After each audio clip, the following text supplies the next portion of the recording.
Well, good morning, everyone. I'm working through some eye stuff now. It's kind of weird. My eyes are getting better farther away. It's something the doctor says will happen to you, I guess. But so this is at the wrong.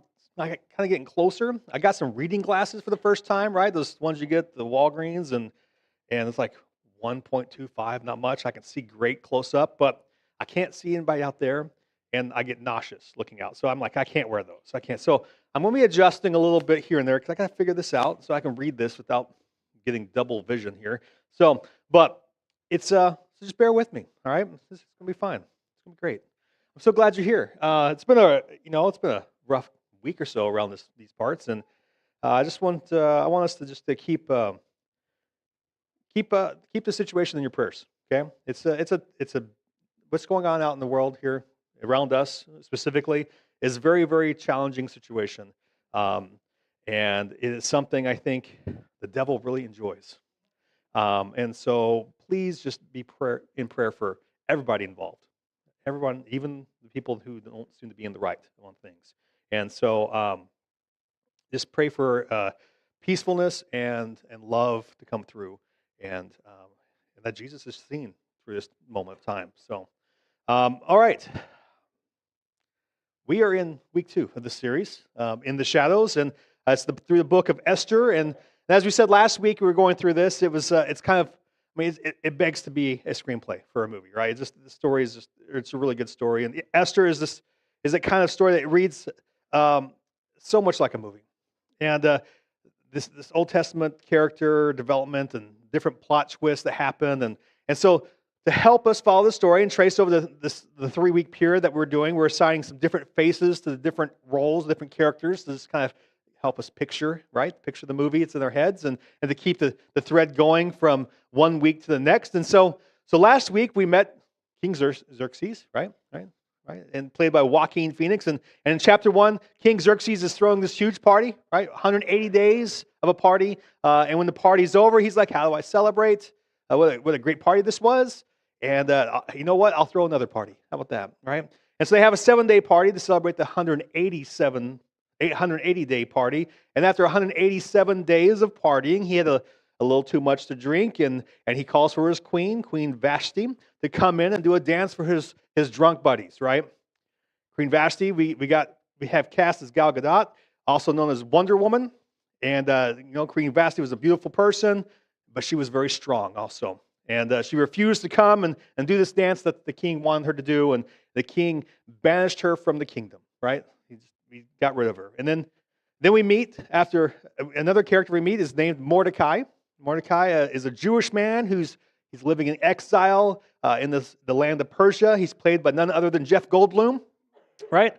Who's killing it, right? He's doing a great job in this role, like he always does, right? He has raised this young lady named Esther as his daughter, and she is Esther's parents died presumably when she was quite young, and Mordecai had to raise her as his own. And so the king decides he needs a new queen because he got rid of the first one, right? And they're going to do this by way of a beauty pageant. Mordecai enters his cousin Esther into this beauty pageant. The king nor any of his cabinet know that Esther is Jewish. They've hid her Jewishness from them. They don't know about her faith in the one true God. And she gets to be the next queen, right? Queen Esther. And that's where we left off last week, if you remember. And this week, we're in chapter 3 of Esther, Act 2 of the screenplay. And we need to cast a new character, right? And we meet a man named Haman in the story. And Haman's a villain. Okay, Haman's a villain. He's the kind of guy that you love to hate, and William Dafoe fits that part, in my opinion. Right? I see William Dafoe as the Green Goblin out of Spider-Man movies, right? And that's the role, right? That's his character. And if you remember the character, just like William Dafoe's character, Haman doesn't seem like a bad guy at first, right? But then the longer you read the story, the worse he gets. And we learn about Haman's position in chapter 3, verse 1. And it says, after these events, after Esther became queen, King Xerxes honored Haman, elevating him and giving him a seat of honor higher than that of all the other nobles. So Haman is second, second in the land, right? Second position. He's the chief advisor to the king, and we learn about his character. He's a bit of a narcissist, probably, egomaniac. And so when one person refuses to bow down to him, well, he can't really handle that, right? Can't really handle that. In Esther 3:2, it says this: all the royal officials at the king's gate knelt down and paid honor to Haman, for the king had commanded this concerning him. But Mordecai, Jeff Goldblum, right, he wasn't having any of it, right? He would not kneel down or pay him honor. Now remember, this is Esther's cousin, right? The one who had raised her. But Haman doesn't realize that Mordecai is the queen's relative, right? He has no idea. So he's furious at this, right? And one of the things we learn about Haman is I think the word we would use is racist, okay? Haman's a racist. Look at verse 5. When Haman saw that Mordecai would not kneel down or pay him honor, he was enraged. Yet, having learned who Mordecai's people were, he scorned the idea of killing only Mordecai. Instead, Haman looked for a way to destroy all Mordecai's people, the Jews, throughout the whole kingdom of Xerxes. So Haman hates the Jews. And when Mordecai refuses to bow down to him, Haman decides, all right, I'm not just going to have Mordecai killed. I'm going to kill them all, everyone. I'm going to have all of them killed. And so he goes before the king with a proposal to have all the Jews killed. And we read this in verse 9. Haman says, if it pleases the king, let a decree be issued to destroy them, the Jews, and I will put 10,000 talents of silver in the royal treasury for the men who carry out this business. Like 10,000 talents of silver, that is a huge number. Huge number. It's like an outrageous amount. A Greek historian, Herodotus, would say that the annual budget of Persia at this time is about 15,000 talents of silver. So that's the entire Persian, like the largest empire in the world, and this is like 2/3 of that 1 year budget. So how's Haman coming up with this kind of money? Right? You got to ask, where's this money coming from? Now, here's the thought. Here's his thought. He goes, okay, king, let's have a holiday, right? The whole nation can follow this holiday. We'll call it Kill a Jew Day. And on this day, anyone can kill a Jew. And then we'll take all the money from those Jews that are killed, and there's certainly be more than 10,000 talents of silver, and we'll stuff that into the treasury. And so he persuades the king to have this Persian purge of the Jews. And the King Xerxes, signs the edict into law. Now, just for a moment, let's stop and consider how that would have been processed by the Jewish people. First of all, they would have been terrified, right? Of course. They'd be terrified, but I think they would also have been quite chosen people. They are the people who worship the one true God. Why would God allow something like this to happen? Not only that, they have certainly been praying for freedom. God, deliver us from the Persians. God, deliver us from this foreign land. God, please set us free. And what seems to be happening here is that God is not only not answering that question, He is allowing the opposite of what they've been asking for. Do you ever feel that way in your life? I mean, it's one thing for God to say no, but it's another thing for Him to allow something that seems to be the completely opposite of what you asked for. It would have seemed to the Jewish people like, hey, God, if we're following you, then these things should line up. Then we should have favor in these ways, right? God, why won't you deliver us from this situation?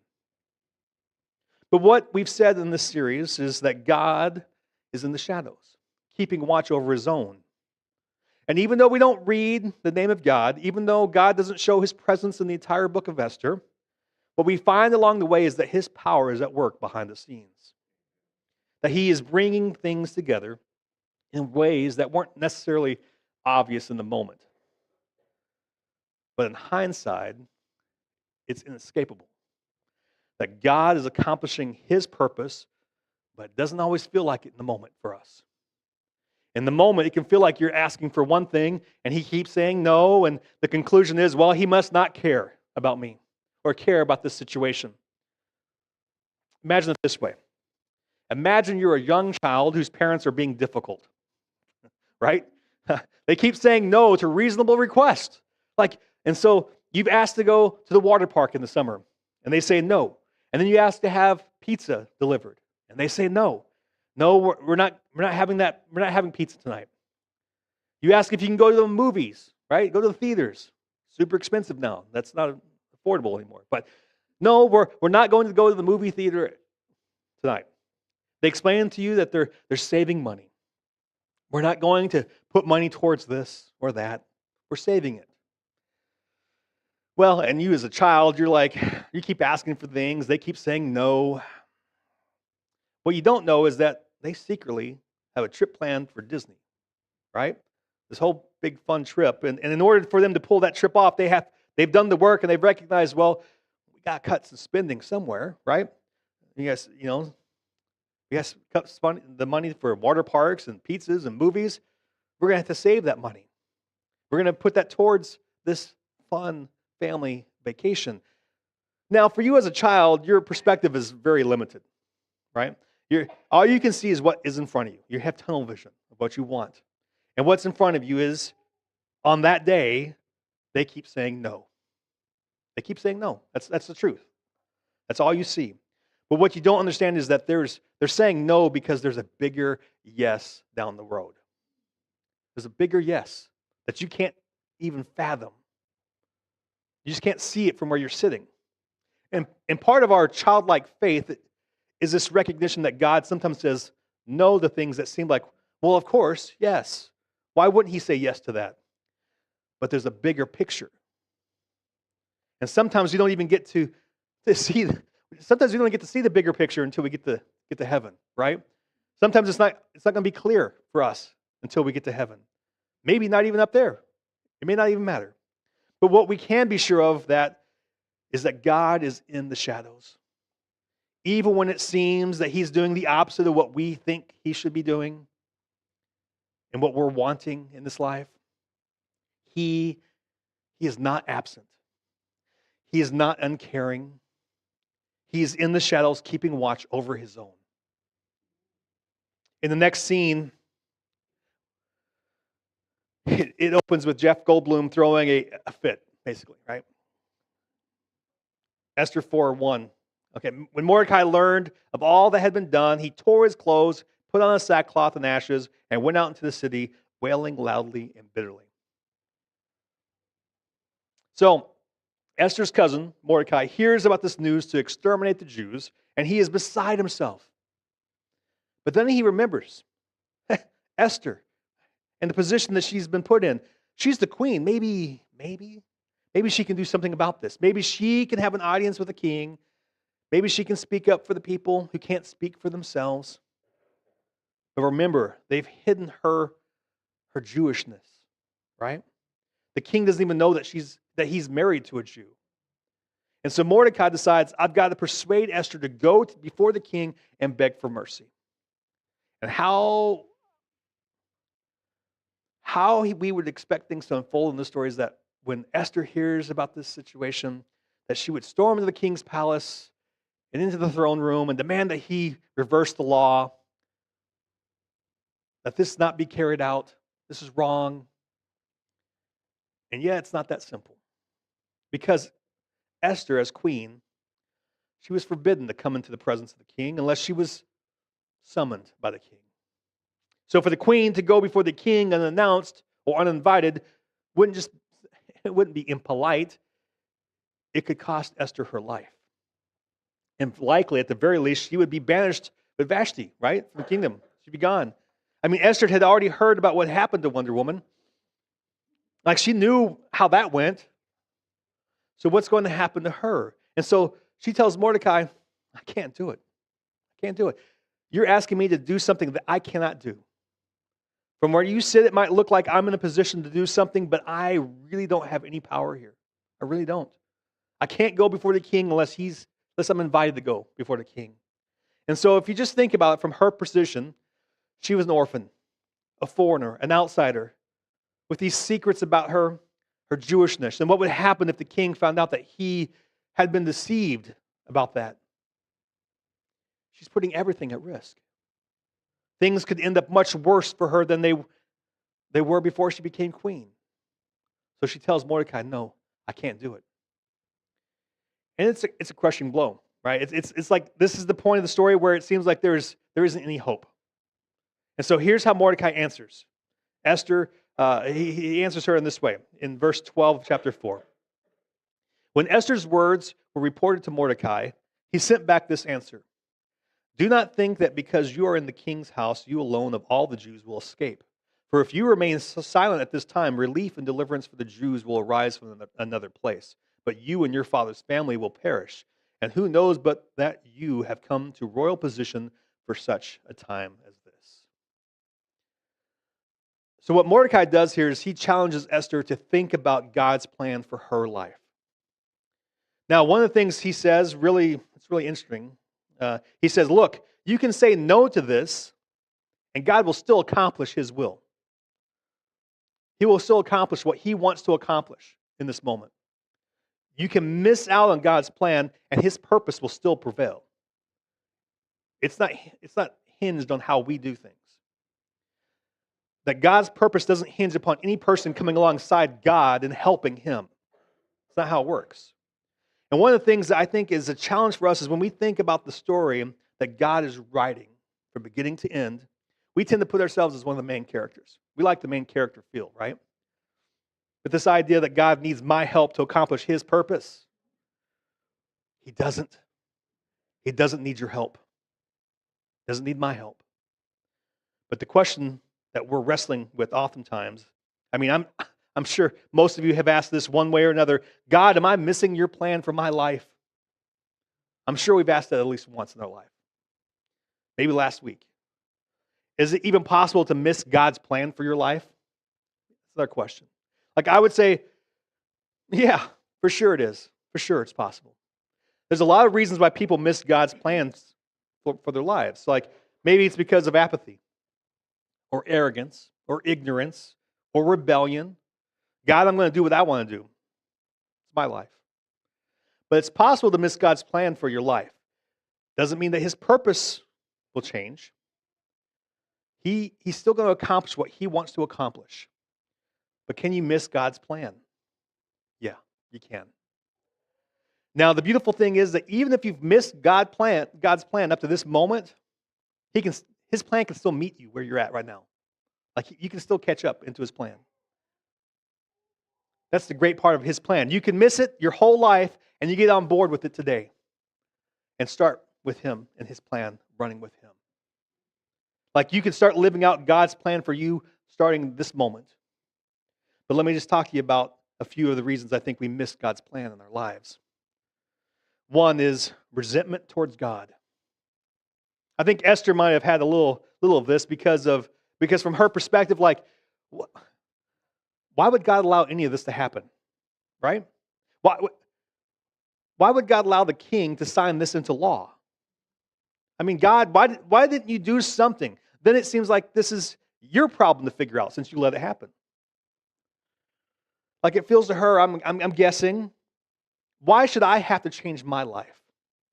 Why should I have to put myself at risk, God? Why? Why did you allow this to happen to begin with? And for some of you, this is your challenge with God's plan. As you find yourself in the position where you blame God, and you think to yourself, look, this shouldn't have happened to me. I shouldn't have had to experience these things. Like, I wouldn't be in this mess if God would have, or why didn't he?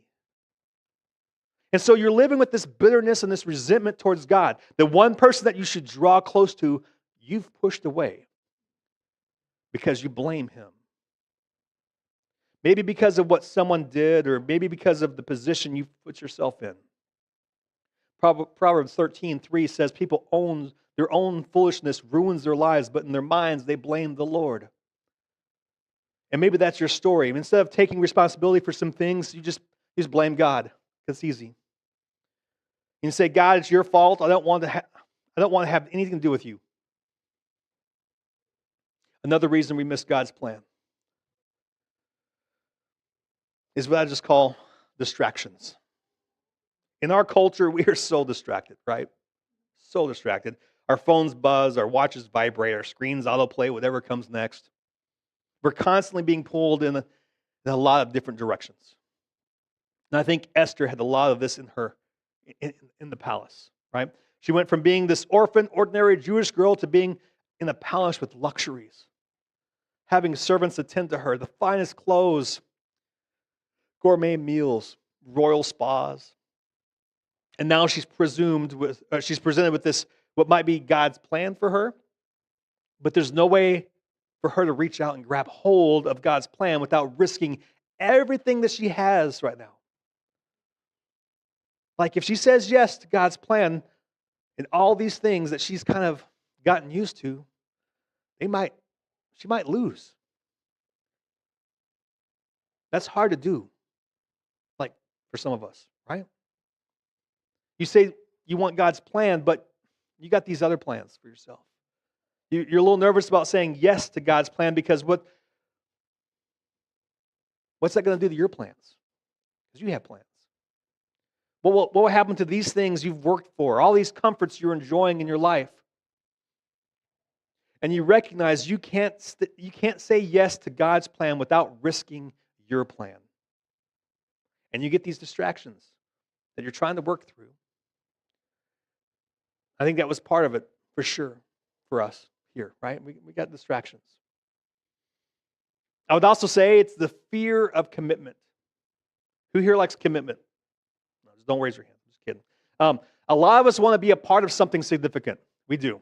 We're drawn to be a part of something significant without having to commit ourselves to being something significant, right? We don't want to commit to it. We just want to be a part of it. I want to be a part of God's plan, but I want to be comfortable. I want to stay where I'm at.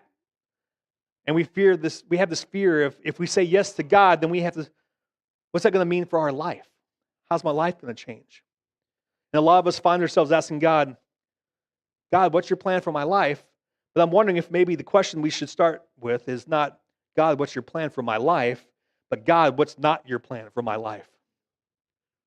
Like, what would that look like instead of saying, God, what do you want from me? Say, God, what do you not want from me? Here's how I think of it is like this. Let's imagine it's January 1st and you need a plan. You need a diet and nutrition plan. So you spend the first week or two of January trying to figure out what's the right plan. There's a lot of different plans to choose from out there. And so every night you're sitting at the island of your kitchen researching plans. What's the right plan for me? What's the right nutritional plan? But while you're researching these plans, right, you're looking at stuff, you're working really hard, you're eating a bowl of Fruity Pebbles, right? Like, that's your dinner every night. So you sit at this island eating a bowl of Fruity Pebbles while you're trying to figure out the right nutritional plan. And I don't know what the right nutritional plan is, but I know what it's not. It's not Fruity Pebbles for dinner, right? Maybe breakfast. No, not for breakfast. It's not good. No. Like, we say, God, I want your plan. I want your plan, but maybe there's a better question. God, what's not your plan? Like, what in my life doesn't line up with what your plan might be for me? It's like praying earnestly to find your future spouse while dating someone who doesn't care about your faith. It's like begging for clarity about your purpose in life while having no interest in serving or meeting new neighbors. It's like asking God to show you how to make a difference while you binge watch Netflix most days. It's like wondering why God doesn't speak to you. You don't hear his voice, but you don't take time to pray. You spend 6 hours a day on social media, eating Fruity Pebbles, asking God to help you be the light of the world. But you're the most active member in your gossip group chat. Like, you gossip and you put a little prayer hand emoji next to it when you're done. And so we say, God, what's your plan for my life? But maybe the better question is, God, what's not your plan for my life? Just get rid of the Fruity Pebbles. Let's start with what Mordecai says to Esther here. Maybe everything that's happened to you, maybe you've been put in this position for this time. This is your time in history. This is a big story from beginning to end, and this is your time in history that God has put you there for. Maybe this is your time to speak up for those who cannot speak for themselves. I meant to get this. There's a slide I forgot to get up there, but this week is Sanctity of Life Sunday. Today, Sanctity of Life Sunday. I know that abortion is one of those subjects that gets hijacked out as a political issue, but what we really believe is that sacredness of life is at its core divine. It is a spiritual issue. As a follower of Jesus, we just believe that from the moment of conception to the moment of death, someone is an image bearer of God. And today is that day that we recognize that. Today is the day that we shouldn't be afraid to say the truth, that those babies are God's babies. Psalm 139 says, God, you've made all the delicate parts of me, the inner parts of my body. You knit me together in my mother's womb. And what we can recognize as a church is that for such a time as this, like what it looks like for us now to speak up for those who cannot speak for themselves. Maybe it's a neighbor or a coworker that needs to hear this. That's what Esther does. She has a group of people who are powerless. They have no voice. The Jewish people have no voice in Persia. They can't speak for themselves, but she is in a position to speak up for those who cannot speak for themselves. In Mordecai, in 14, Mordecai, verse 14, Mordecai, who knows Esther, he knows her, right? That you've come to this royal position for such a time as this. It's not an accident that you're here today. Who knows? Maybe the reason God has put you in this position where you're in right now, maybe the reason you were born during this time, grew up in the family that you grew up in, have the job that you have right now, or in the family you're a part of, maybe it's been God working in the shadows for this moment. All of it. The good, the bad that you've gone through in life. It's for this moment. Esther's terrified, but she agrees. I'll do it. I'll risk my life. I'll risk my crown. I will go before the king. Now, look at verse 15. Esther sent this reply to Mordecai. Go gather together all the Jews that are in Susa and fast for me. Do not eat or drink for 3 days, night or day. I and my maids will fast as you do. When this is done, I will go to the king, even though it is against the law, and if I perish, I perish. So Mordecai went away and carried out all of Esther's instructions. She finds the courage to step into the moment and say, if I perish, I perish. I think about what this would have been like for Mordecai. Mordecai, he loved Esther, right? He cared for her. He raised her as his own daughter. And everything in me as a father would have wanted to try to talk my daughter out of this. Like, hey, you know what? You don't need to do this. Someone else will do something. It will get figured out. Somebody else will say something. Put yourself at risk. God will find a different way. But Mordecai doesn't do that. And so both Esther and Mordecai recognize that this moment is a supernatural moment. And so a few things Esther does there's a few of them that we can learn from. One is she asks as many people as possible to fast and pray for her. Now listen, she's not just checking a box here. Clearly she recognizes dependency on God. Here she has got to have like God's supernatural help and favor. And so she tells Mordecai, have all these people pray and fast for me. Don't let them eat or drink for 3 days. And I was thinking about this week, and I would have to say that I've asked lots of people to pray for me over the years, but I've never asked someone to pray and fast for me. Her willingness to say, I'm going to say yes to this, but I need help. So would you make sure that as many people as possible pray and fast for me? And for some of you, this is how you need to start your year. You're facing some things that are very difficult and overwhelming. And there's this tendency in you, like there is in me, to say, I'll get it. I'll fix it. I'll put the pieces back together again. But you need help. You need to humble yourself and ask people for help. You need to ask people to pray for you. And maybe ask people to pray and fast for you.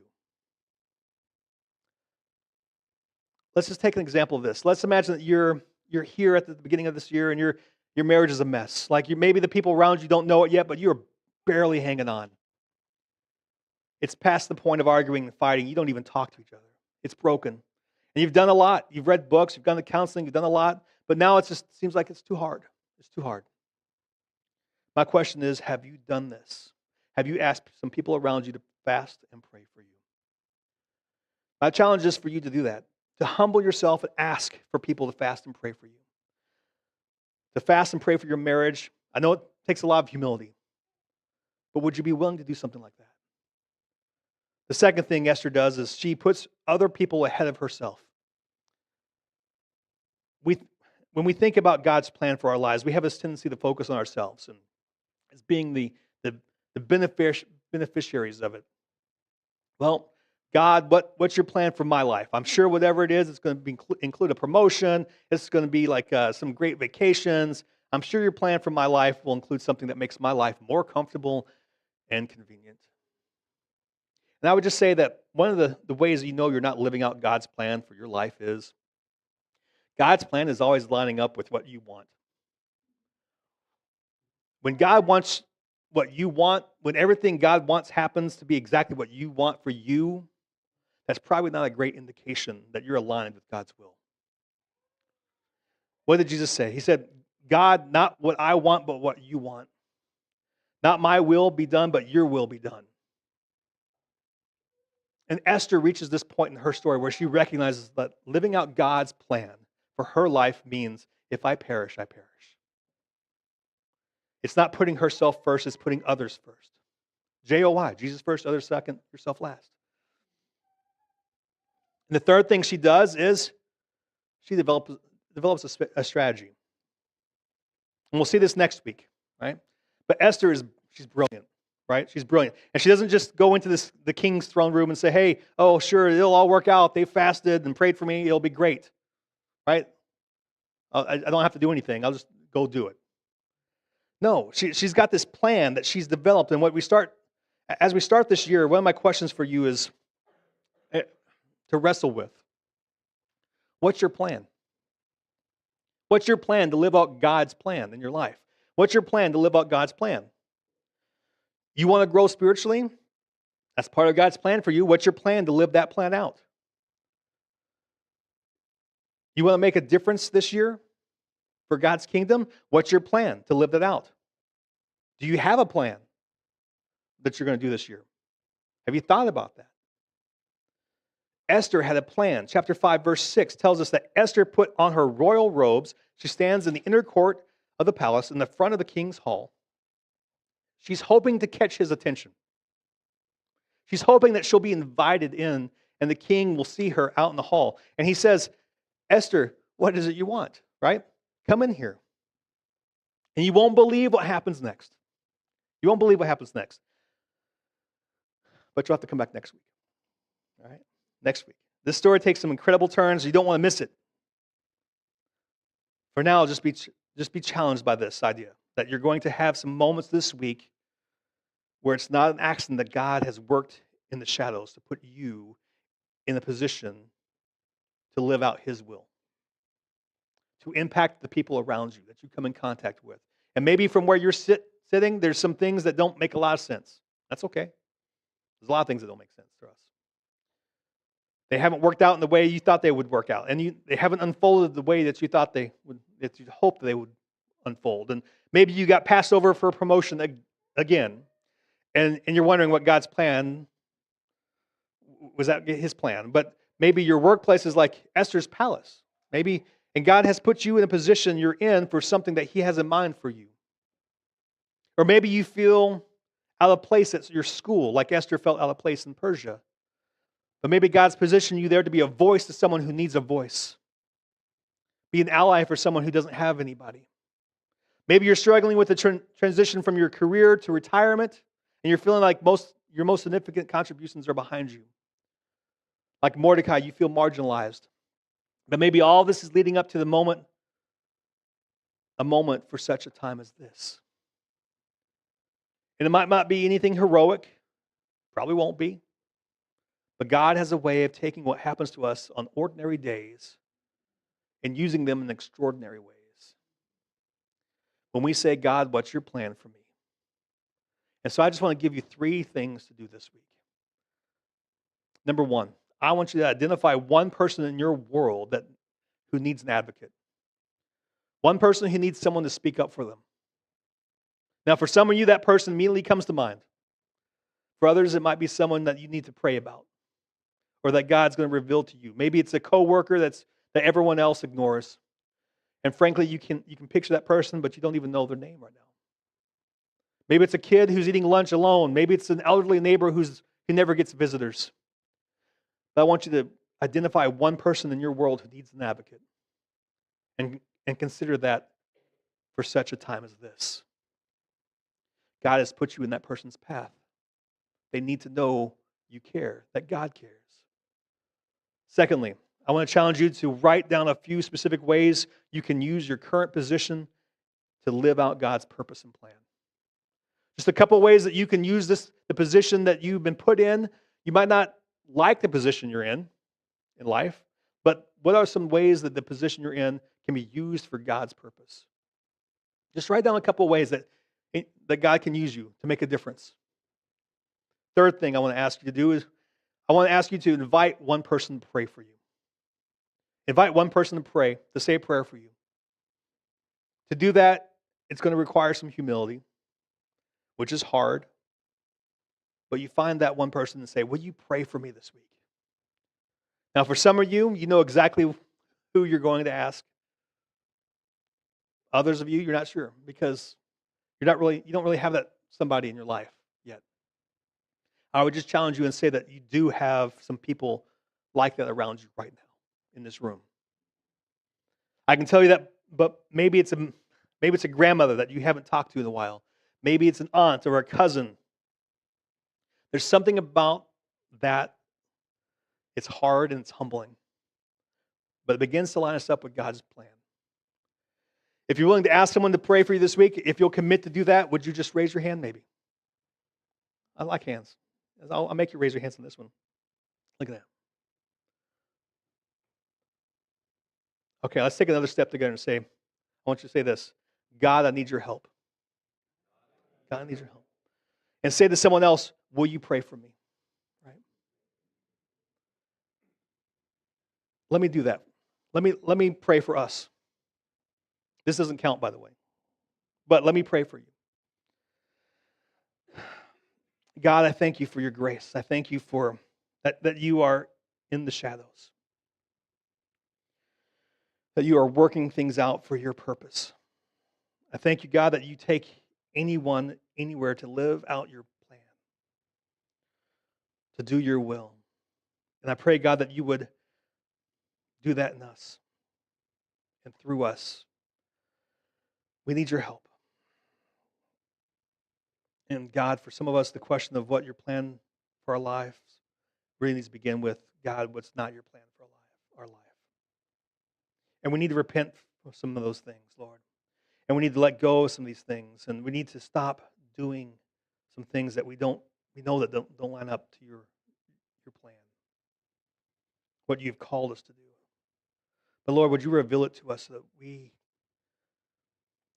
can lean in to this for such a time as this moment. That you're going to allow us, that you're going to put us into this week.